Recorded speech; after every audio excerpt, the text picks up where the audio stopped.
Hey guys, it's Becca Gamer or Rebecca. Welcome back to my channel, my lovelies. I hope you're having an amazing day today. And if you're new to my channel, hi, thank you for stopping by. Let's get into this video.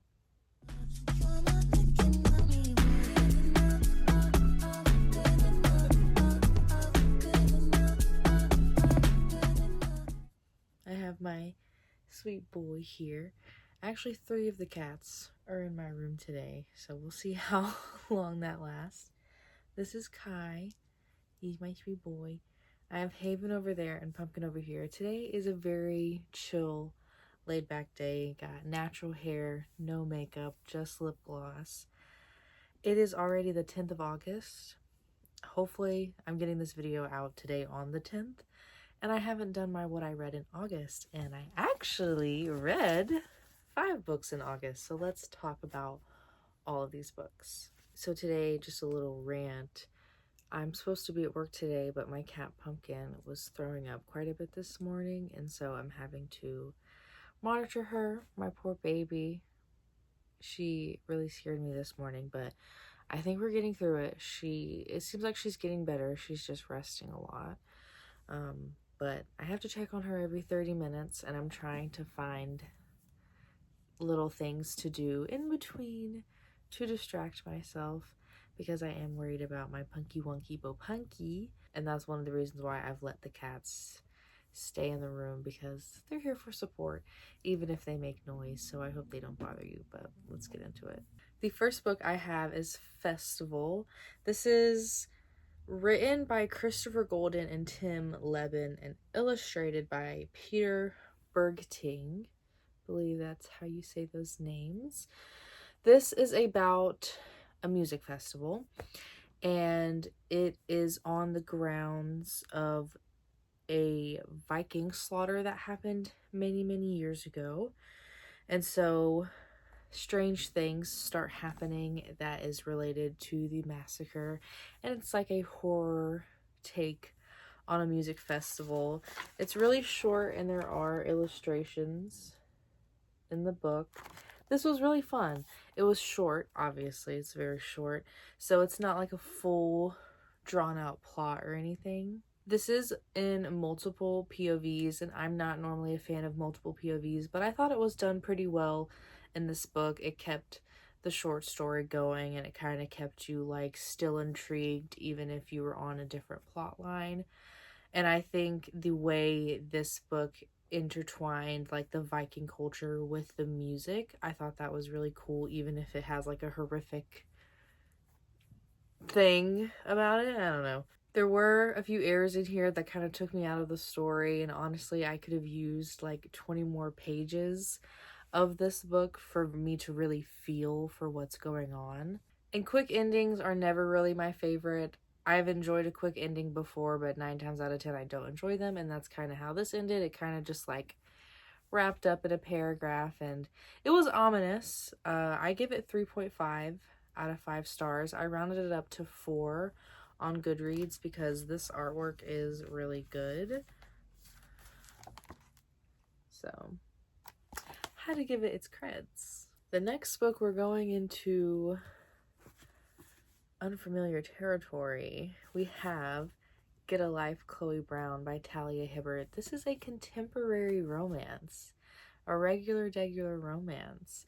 This is about Chloe Brown, who is chronically ill, and something happens to her where it just changes her perspective on life, and she really just wants to get a life. She doesn't want to be wasting away at her parents' place anymore. She kind of has it easy. Her parents have money, and so she decides to go get her own apartment and make a list of things that she wants to achieve, to where she thinks she's actually going to get a life and have a life to enjoy, and not feel like she's just wasting away or just going day in day out and not really living. I am a dark romance reader, and that's not only because I like crazy things, it's because of my attention. I can read romance when it's like a subplot. If it's a subplot, cool. I don't have to really think too much about it if the story is really good. For me, like subplot in fantasy, enjoyable. If it's just regular romance, but it's just a subplot, that can be enjoyable for me. But if it's a romance book and we're just normal people with normal emotions, I can't do it. I get bored. And I did get bored a few times throughout this. This book is, I mean, yes, they figure out their emotions about each other and like together, but a lot of this is them, it's dual POV. A lot of the book is them figuring out their emotions independently, and fair. Love that. So cool. That's how real life works. It's just kind of boring to read a whole book about one's inner monologue and thoughts, especially when I'm a very confrontational person. So it's like I wouldn't really be sitting here fawning over XYZ. I would just be confronting. But when you read stuff like dark romance, even if you have characters who aren't confronting each other, or you have characters who, like a female main character who might just be normal, and then you have a morally gray love interest, like that brings some oomph to the story, some stakes, and that's what I like. And that did not have this. What it did have, a lot of people say this is steamy. I guess steamy just means if it has anything other than kissing in it, because this had one actual sex scene in it. Everything else is like fun, play, not actual intercourse, but it was good. It was entertaining. I will say, Talia Hibbert, you kind of did your thing. It wasn't my favorite, but for a mundane romance story, like, you know, just a regular slice of life, I guess you call it, story, I thought it was pretty good. For me, this just wasn't that memorable, and I feel like it was a good story, and I feel like a lot of people could really, really enjoy this, and I would recommend this, especially if you want an easy read. You go back and forth between the different POVs. You kind of have different things going on between each character, like I said, individually. And it is something that I could see a lot of people enjoying, and I have heard a lot of people enjoy. But if you like stakes, or if you're just someone who likes a bit more oomph to their romance and not necessarily a contemporary kind of feel, this might not be for you, boo. Just like it kind of wasn't for me. But 3 stars fair. There's Haven. The next book, did I even say what month this is for? July. The next book I read in July is Grave Reservations by Sherry Priest, I believe is how you pronounce it. This is about Lita Foley.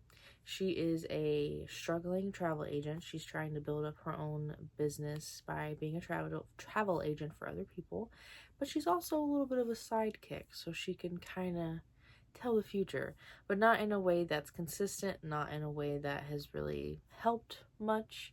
And she does have some trauma, which it does say in the synopsis that her ex-fiance was murdered and it was never solved, and she felt like she could have helped if her psychic abilities actually worked. She gets a feeling, vision, however you want to call it, and she rebooks one of her few clients, rebooks their flight. She calls them, hey, I know you're trying to get home, but I had to rebook this flight. And then it kind of gets into like, well, why is she rebooking my flight? Like, just because she had a hunch, that's kind of crazy. And then the flight that this guy was supposed to get on, boom, blows up. And so he was able to make it home that day. And that guy is a detective, and he is trying to solve a double murder case that happened in the past year, less than a year.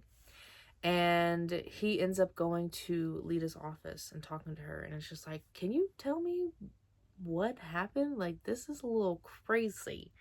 And this is their story.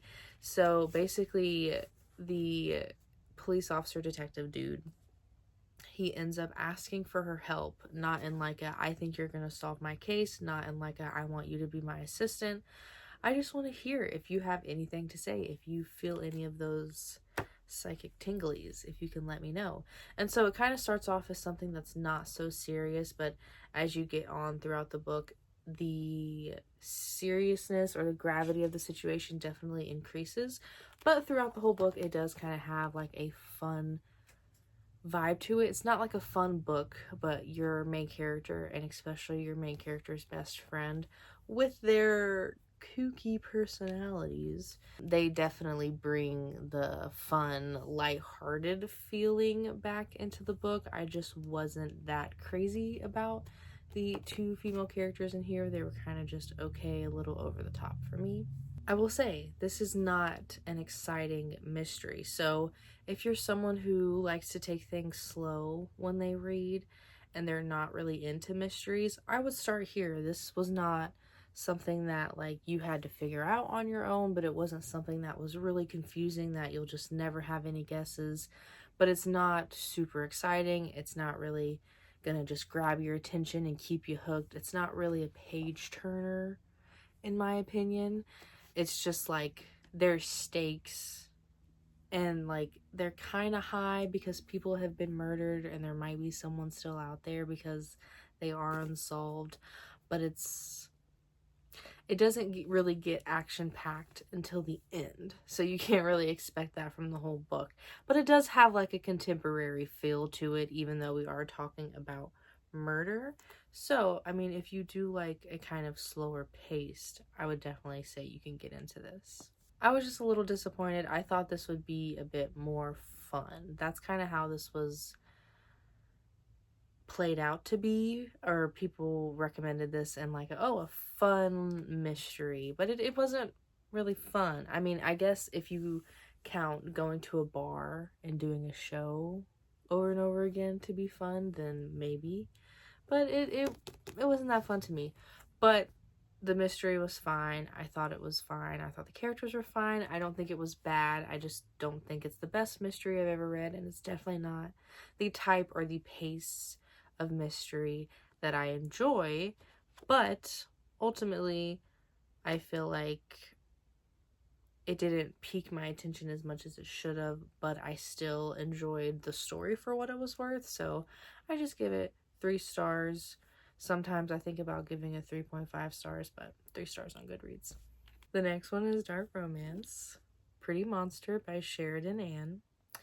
This is about a girl who becomes obsessed with her stalker. The synopsis is it's ominous, but it doesn't tell you much. So it's just like, she's a spunky kind of girl. She's not like vanilla or anything, but she definitely feels like she's being watched, and he gets bolder and bolder.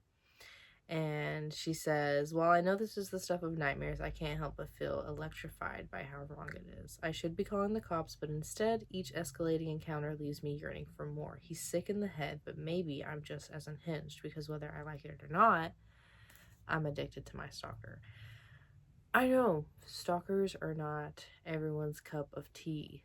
Don't let it fool you. I know that. But for me, I do enjoy a stalker story, okay? This one,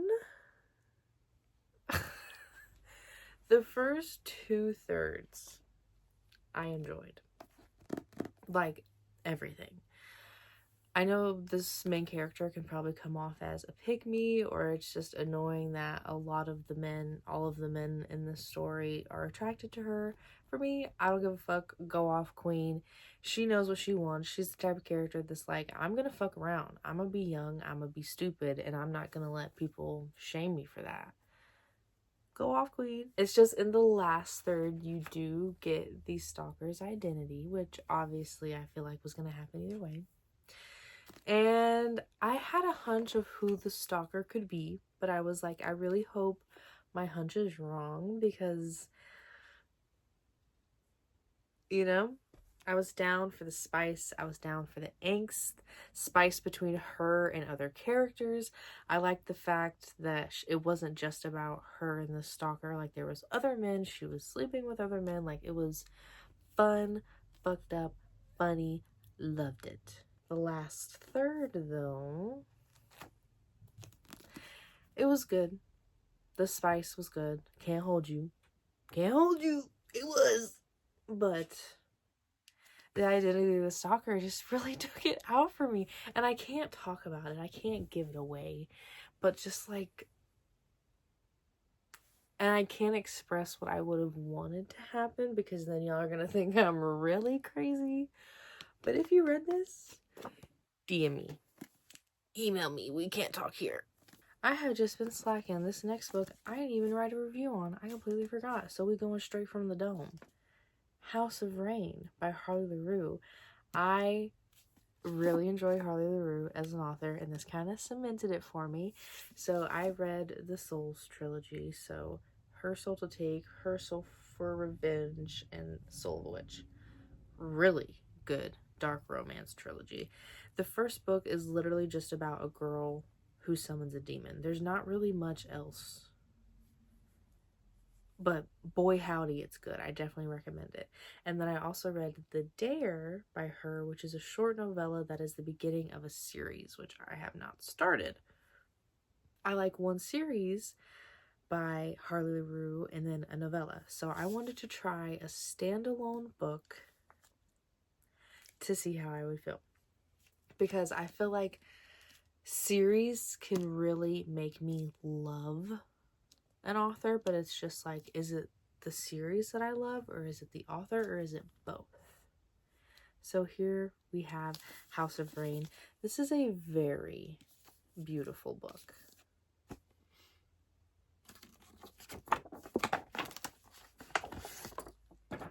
And this is the manor that they are staying in. How beautiful. Oh, and you also have the lighthouse. You can't, like, when you annotate, I don't want to mess up the art. So I put all of my can you even see them? There's purple on this side and then pink on that side. Purple is like and then pink is all the other stuff. So this special edition also has beautiful artwork. Okay, the glitter looks terrible. Spooky lady. I had to make sure, I had to read the synopsis, make sure I'm not giving anything away. So, Rayne is staying at a manor that was pictured on the hardcover, and she's staying on an island, and it has, I don't want to give anything away, but it definitely has something eerie, spooky, questionable, maybe paranormal going on. And she's dealt with it her whole life. Her family has stayed on this island for a long time, and anyone who stays on this island, if they try and leave the island, they start to go crazy within 24 hours. So you can go to the mainland for less than 24 hours, but if you're gone longer, you're going to start going kooky crazy. And a lot of the people on this island are religious, so it's tied to religion. And then you have your other female main character, oh gosh, Salem. Her and her now ex-fiance, they were supposed to get married, but he ended up backing out, and she wants to go on a mountain biking hiatus for a little bit, stay at this manor, and, you know, just try and heal, do her own thing, you know, come back from all of the stuff that's been going on with her fiance up and leaving her. This was good. I really, really, really enjoyed this. I gave this 4 out of 5 stars.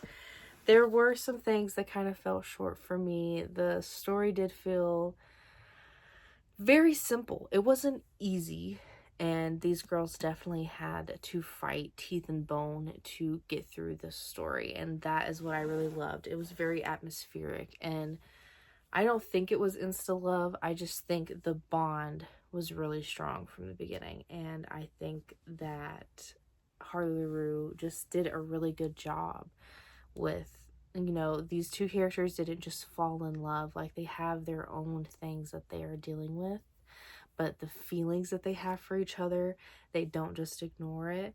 It's really empowering, especially in a woman-woman romance, that you have both characters that are going through so much trauma or have dealt with so much trauma, and the way that they get over it isn't like them using each other to get over it. It's like they genuinely heal, talk, communicate, let it out, and they confide in each other to be able to get through it. Because it's one thing to have a partner that like you kind of use each other as a distraction, or you kind of just say it's you against the world and blah blah blah blah blah, or you have a partner where you are able to freely still work on yourself and work through your own trauma, but knowing you have a partner that you can actually confide in, and that partner will help you through it. So even though this was dark and a little spooky, sometimes scary, I really enjoyed the relationship in here. So I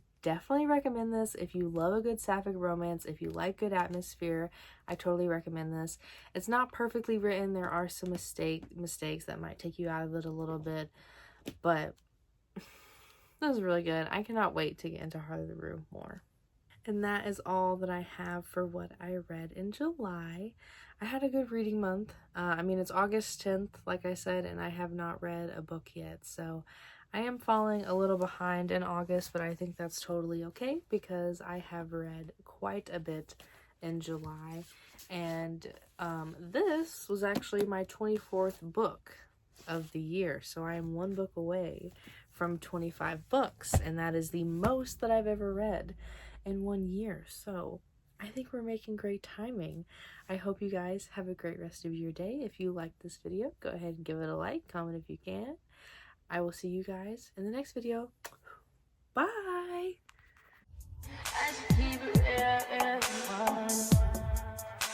High volume. Am I really that?